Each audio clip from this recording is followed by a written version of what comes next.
Hello everyone, welcome to future class. Today we are going to learn digestive system. आज हम digestive system पढ़ने वाले हैं। ठीक है, तो सबसे पहले हम जानते हैं कि डाइजेस्टिव सिस्टम क्या होता है। पाचन तंत्र, जिसको हम बोलते हैं पाचन तंत्र। ठीक है, पाचन तंत्र बोलेंगे। बाबू देखो, सिस्टम, कोई भी सिस्टम होता है तो एक तरीका होता है खाने पीने का, रहने का। ठीक है, कि पहले मान लो कि अगर हम चाय बनाए तो पहले दूध की आवश्यकता होगी, पानी की आवश्यकता होगी। ठीक है, फिर चीनी, फिर चाय पत्ती, सारे सिस्टम को लाते हैं हम, तब चाय बनता है। वैसे ही क्या होता है कि खाने का एक प्रोसेस होता है कि खाना खाने के बाद, ठीक है, पहले क्या होगा, पहले तोड़ा जाएगा, सलाइवा मिक्स होगा, फिर फूड पाइप में जाएगा, फिर स्टमक में जाएगा। एक प्रक्रिया है, एक तंत्र है। ठीक है, जिसमें बहुत सारे ऑर्गन जो होते हैं, बहुत सारे ऑर्गन आकर उसमें सहायता करते हैं। ठीक है, मान लीजिए एक मशीन को स्टार्ट करना हो तो उस मशीन को स्टार्ट करने के पहले उसमें बहुत सारे ऑर्गन लगेंगे, मतलब तेल लगेगा। ठीक है, बहुत सारे चीजें उसमें होते हैं जो उसमें मशीन को स्टार्ट करने के लिए, स्टार्ट करने में सहायता करते हैं। तो वो क्या हुआ, एक सिस्टम हुआ, एक तंत्र हुआ। वैसे ही हमारा पाचन तंत्र डाइजेस्टिव सिस्टम है। यह एक तंत्र है, एक प्रक्रिया है। ठीक है, उस प्रक्रिया से भोजन को गुजरना पड़ता है। तो आइए सबसे पहले हम देखते हैं कि पाचन तंत्र होता क्या है। देखो बाबू, ये क्या है, माउथ है, यह माउथ है। ठीक है, यहाँ से हम भोजन को ग्रहण करते हैं। जब यहाँ से हम भोजन ग्रहण करते हैं, ठीक है, तो ये सबसे पहले माउथ में पचता है थोड़ा सा, फिर आता है कहाँ पे, इसोफेगस में। इसोफेगस यह फूड पाइप होता है, यह फूड पाइप होता है। यह इस फूड पाइप की लंबाई जो होता है वो 25 सेंटीमीटर होता है। इसोफेगस की लंबाई जो होता है, ग्रसनी जिसको बोलते हैं, क्या बोलते हैं, ग्रसनी। तो ग्रसनी की जो लंबाई होती है बाबू, यह होती है लगभग 25 सेंटीमीटर लंबी होती है। ग्रास नली यह 25 सेंटीमीटर लंबी होती है। लिख लीजिएगा, ग्रास नली 25 सेंटीमीटर लंबी होती है। फिर भोजन कहाँ जाता है, स्टमक में जाता है। स्टमक से छोटे इंटेस्टाइन, स्मॉल इंटेस्टाइन में जाता है। स्मॉल इंटेस्टाइन से होते हुए या फिर से लार्ज इंटेस्टाइन होते हुए फिर एनल के द्वारा बाहर निकल जाता है, एनस के द्वारा बाहर निकल जाता है। तो हम पढ़ेंगे कि इस प्रक्रिया में भोजन के साथ क्या क्या चीज होता है, उसमें क्या क्या चीज मिक्स होता है, कैसे भोजन पचता है। तो देखो, सबसे पहले भोजन कहाँ एंट्री करता है, सबसे पहले भोजन हमारे मुंह में जाता है। मुंह में जाने के बाद मुंह में जितने ऑर्गन है, जितना भी सिस्टम है, दांत है, जीभ है, सब क्या करता है, भोजन को तोड़ने चबाने का काम करता है। तो जो टीथ होता है, दांत होता है, वो भी भूमिका निभाता है भोजन को पचाने में।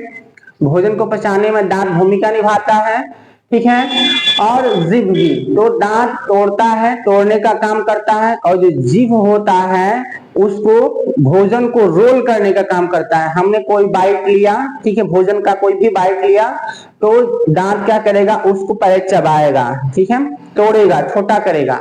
जब तोड़ देगा तो जो जीभ होता है उस भोजन को गोल गोल गोल गोल गोल गोल घुमाता है मुंह में। क्यों घुमाता है, क्योंकि घुमाने से जो सलाइवा होता है, सलाइवरी ग्लैंड से जो सलाइवा निकलता है, वो सलाइवा मिक्स होता है मुंह के अंदर भोजन में। ठीक है, जब भोजन में मिक्स होता है सलाइवा, तो सलाइवा ग्लैंड से सलाइवा निकलता है। अब दिमाग में आता है सलाइवा कहाँ से निकलता है, तो सलाइवा जो मिक्स हो रहा है वो सलाइवा ग्लैंड से निकलता है। यह मुख्यतः 3 तरह का ग्लैंड होता है। एक होता है पैरोटिड ग्लैंड, देखो, एक होता है पैरोटिड ग्लैंड, एक होता है सबलिंगुअल ग्लैंड, पैरोटिड ग्लैंड और सबमैंडिबुलर ग्लैंड। ठीक है, इन सबका काम क्या करना है, लार को स्रावित करना है, सलाइवा को भोजन में मिक्स करना है। तो पैरोटिड ग्लैंड भी जोड़े के रूप में होता है, ये सब जोड़े के रूप में होते हैं, ठीक है, ये जोड़े के रूप में होते हैं, ये सब जोड़े के रूप में होते हैं, मतलब दो दो जोड़ा होता है, एक जोड़ा होता है, पैरोटिड ग्लैंड भी एक जोड़ा होता है, कहाँ होता है, दोनों कानों के सामने। जो हमारा पैरोटिड ग्लैंड है, ये हमारा कान है, दोनों कानों के सामने एक इस तरफ और एक इस तरफ पैरोटिड ग्लैंड होता है, ठीक है, समझ में आया। एक होता है सबलिंगुअल ग्लैंड, जो जीभ के दोनों तरफ होता है, जीभ हमारा है, ठीक है, तो जीभ के दोनों तरफ सबलिंगुअल ग्लैंड होता है। सब मैंडिबुलर ग्लैंड जो होता है जबड़े और जीभ के नीचे होता है, ठीक है, जीभ के नीचे। देखो सलाइवा पैरोटिड ग्लैंड से भी स्रावित होता है, कान की तरफ जो ग्लैंड होता है यहां से भी सलाइवा निकलता है। जीभ के दोनों तरफ जो ग्लैंड होता है, कौन सा ग्लैंड होता है, सबलिंगुअल ग्लैंड, इससे भी सलाइवा निकलता है।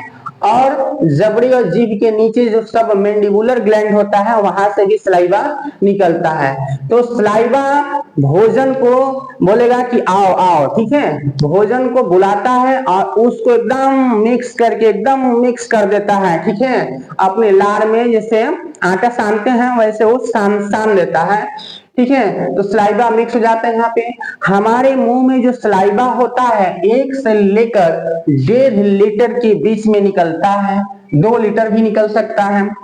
तो जो छोटे बच्चे होते हैं, देखो जो छोटे बच्चे होते हैं उनके मुंह में सलाइवा ज्यादा निकलता है, बहुत ज्यादा सलाइवा निकलता है उनके मुंह में।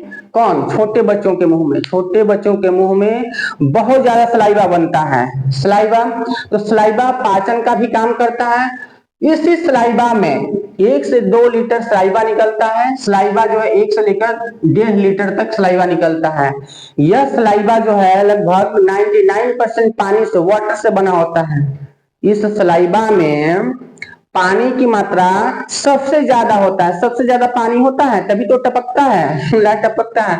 तो 99% सलाइवा इसमें पानी होता है, तथा 1% जो होता है वो अन्य पदार्थ, जैसे प्रोटीन हो गया, एंजाइम हो गया, या 1% और सब पदार्थ होता है।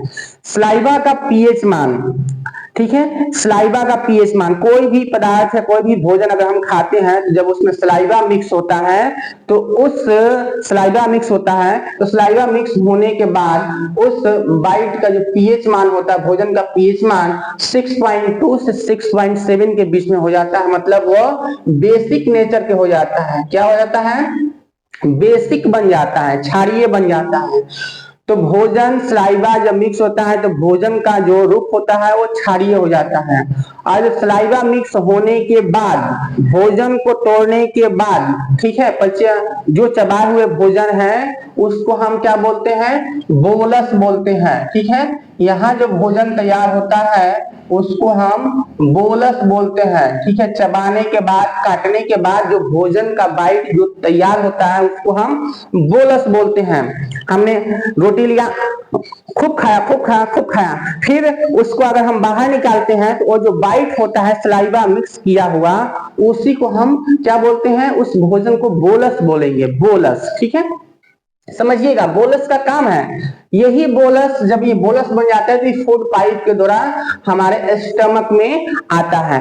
अभी हम समझेंगे कि सलाइवा में 2 प्रकार का एंजाइम होता है, एंजाइम भी निकलता है, हमने बताया कि एंजाइम निकलता है, 2 प्रकार का एंजाइम होता है। कौन कौन सा होता है, तो एक टाइलिन होता है, एक टाइलिन होता है, टाइलिन में लार एमाइलेज पाया जाता है, ठीक है। यह एमाइलेज टाइलिन क्या करता है कि स्टार्च को जो स्टार्च होता है, ठीक है, मतलब स्टार्च क्या होता है, मीठा चीज होता है, ठीक है, यह स्वाद में जो होता है मीठा होता है, इसको शुगर में तोड़ने का काम करता है। यह जो है तरल शुगर में तोड़ देता है, शुगर में बदल देता है, ठीक है, शुगर में, शर्करा में बदल देगा, सरल शर्करा में बदल देता है। इसी शर्करा को हम कार्बोहाइड्रेट बोलते हैं, कार्बोहाइड्रेट की मात्रा ज्यादा होता है शुगर में, ठीक है।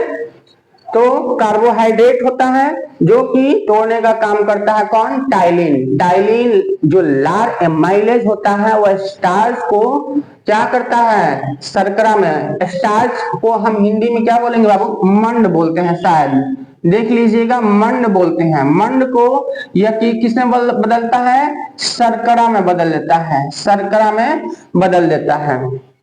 ठीक है, तो भोजन बहुत सारा मीठा चीज हम खाते हैं, ठीक है, उस मीठा स्टार्च को, जो मीठा चीज होता है वो स्टार्च होता है, जैसे स्टार्च होता है, उसको शुगर में बदलने का काम करता है। फिर आता है लाइसोजाइम, लाइसोजाइम एंजाइम।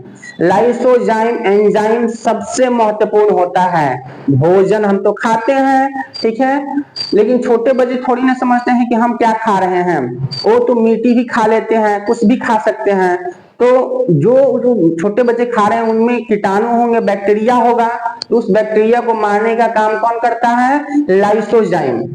तो हमारे भोजन के बाइट में हमने जो खाया है उसमें जो कीटाणु होता है उसको मारने का काम, बैक्टीरिया होता है उसको मारने का काम कौन करता है, लाइसोजाइम।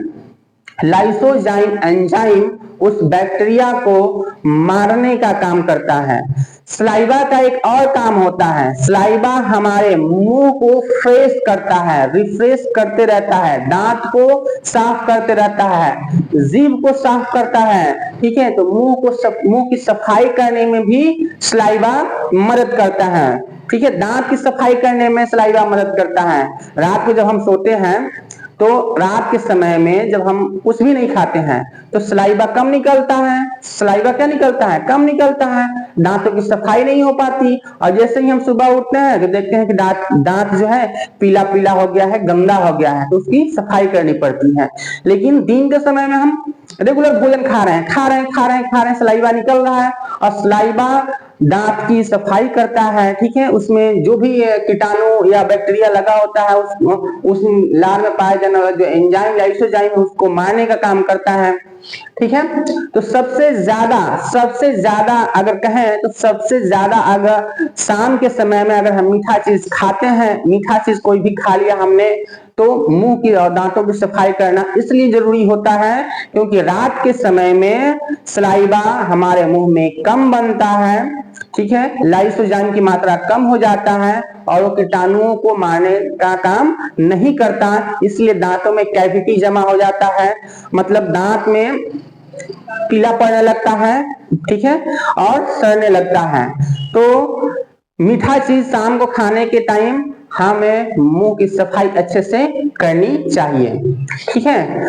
अब देखो होता क्या है, तनाव, अगर हम बहुत ऐसे सुने होंगे आप लोग कि मुंह सूख गया, ठीक है, मुंह सूख रहा है पानी दीजिए, तो मुंह कब सूखता है, किसी का मुंह कब सूखता है, जब लार का निकलना बंद हो जाए। तो लार का निकलना कब बंद होता है, कब कम निकलता है लार, तनाव और चिंता या झगड़ा के समय में। जैसे हम टेंशन में हैं तो खूब पानी पीते हैं, खूब पानी पीते हैं। अगर हम किसी से फाइट कर लिए, झगड़ा कर लिए, तभी क्या होता है, झगड़ा कर लिए तो बहुत टेंशन आ जाते हैं हम, जब टेंशन आ जाएंगे तो टेंशन होगा, और टेंशन हो जाएगा तो मुंह में जो पानी की मात्रा बना होता है, जो लार होता है, वो क्या हो जाएगा बाबू, कम हो जाएगा। आखिर कम क्यों होता है, कम इसलिए होता है कि कार्टिसोल हार्मोन जो होता है वो निकलता है हमारे शरीर से, कॉर्टिसोल हार्मोन हमारे शरीर से निकलता है, और ये जो लाइसोजाइम टाइलिन या प्रोटीन की मात्रा जो बन रहा है हमारे मुंह में, सलाइवा बन रहा है, उस सलाइवा की मात्रा को यह क्या कर देता है, कॉर्टिसोल हार्मोन कम कर देता है, ठीक है, कॉर्टिसोल हार्मोन कम कर देता है, ठीक है। इसलिए इस कॉर्टिसोल हार्मोन को हम तनाव हार्मोन भी कहते हैं। झगड़ा के समय, तनाव के समय, चिंता के समय यह कॉर्टिसोल हार्मोन निकलता है, जिसके कारण सलाइवा की मात्रा कम हो जाती है। क्यों कम हो जाती है, क्योंकि कॉर्टिसोल हार्मोन जो है पीएच मान कम कर देता है, हमारे मुंह का जो पीएच मान है वो कम हो जाता है। पीएच मान मतलब हमारा मुंह अम्लीय बनने लगता है, अम्लीय, एक तो क्षारीय रहता है, हमारा मुंह का जो सलाइवा है वो क्षारीय बेसिक नेचर का है, इसलिए हमारा मुंह में जो सलाइवा बनता है, मुंह का जो लार होता है, थूक होता है, वो हमेशा बेसिक नेचर का होता है। लेकिन जब हम गुस्सा करते हैं, बहुत टेंशन में आते हैं, झगड़ा हो जाता है, ठीक है, तो उस टाइम पे कोर्टिसोल हार्मोन हमारे मुंह की पीएच मात्रा को कम कर देता है, अम्लीय कर देता है, और इस अम्लीयता को दूर करने के लिए हमें पानी पीना पड़ता है, ठीक है। तो पीएच मात्रा कम हो जाता है। कोर्टिसोल हार्मोन को तनाव हार्मोन ही कहा जाता है। पूछेगा आपसे कि तनाव हार्मोन किसको कहते हैं, तो कोर्टिसोल हार्मोन कहते हैं। अब आइए उसके बाद से भोजन कहा जाता है। भोजन उसके बाद से हमने यहाँ पे देखा कि भोजन को खाया, चबाया गया, सलाइवा मिक्स हुआ, सलाइवा मिक्स होने के बाद भोजन का पीएच मान क्या हो गया, बढ़ गया, मतलब भोजन ये जो बाइट है वो क्या हो गया, भोजन क्षारीय हो गया। भोजन क्या हो गया बाबू, क्षारीय हो गया, ठीक है। भोजन क्या हो गया, क्षारीय, यहाँ पे पीएच मान बढ़ जाता है बाबू, पीएच मान अम्लीय बन जाता है, ठीक है। तो पीएच मान जो है यहाँ का बेसिक नेचर का हो गया, मतलब 6.2 से 6.7 बेसिक नेचर का हो गया, क्षारीय हो गया। अब जब ये क्षारीय हो जाएगा तो ये फूड पाइप में आएगा, फूड पाइप में मतलब इसोफेगस में आएगा, जिसको हम बोलते हैं ग्रास नली। इसोफेगस की जो लंबाई होती है वो 25 सेंटीमीटर होती है। इसोफेगस से होते हुए भोजन कहाँ जाएगा, देखो इसोफेगस ये फूड पाइप होता है, बहुत ही मुलायम होता है, बहुत ही मुलायम होता है। देखो हम भगवान ने हमें कितने सही तरीके से इस सिस्टम को बनाया है हमारे शरीर में। भोजन अगर अम्लीय होता तो इस फूड पाइप में आता, इस फूड पाइप में आता, ठीक है। अम्लीयता की मात्रा अगर बढ़ती है तो इस फूड पाइप में अगर अम्ल आता, HCl आता, अम्ल आता, तो अम्ल क्या करता है, जलाने का काम करता है। इस फूड पाइप को जगह जगह से जला देता और छाले पड़ जाते हैं, हम भोजन को निगल नहीं पाते हैं। इसलिए भोजन को सबसे पहले मुंह में ही क्षारीय बना दिया जाता है, ताकि ये जो है फूड पाइप में कोई खराबी न आए। तो फूड पाइप में भोजन आता है क्षारीय के रूप में, ठीक है। उसके बाद से यह स्टमक में जाता है, स्टमक में जाता है HCl, ठीक है। स्टमक में जैसे ही स्टमक में जाता है, स्टमक में कौन सी क्रिया होती है हम आगे पढ़ेंगे। आप लोग फिलहाल इसको पहले नोट डाउन कर लीजिए, स्क्रीनशॉट ले लीजिए, बहुत इंपॉर्टेंट है।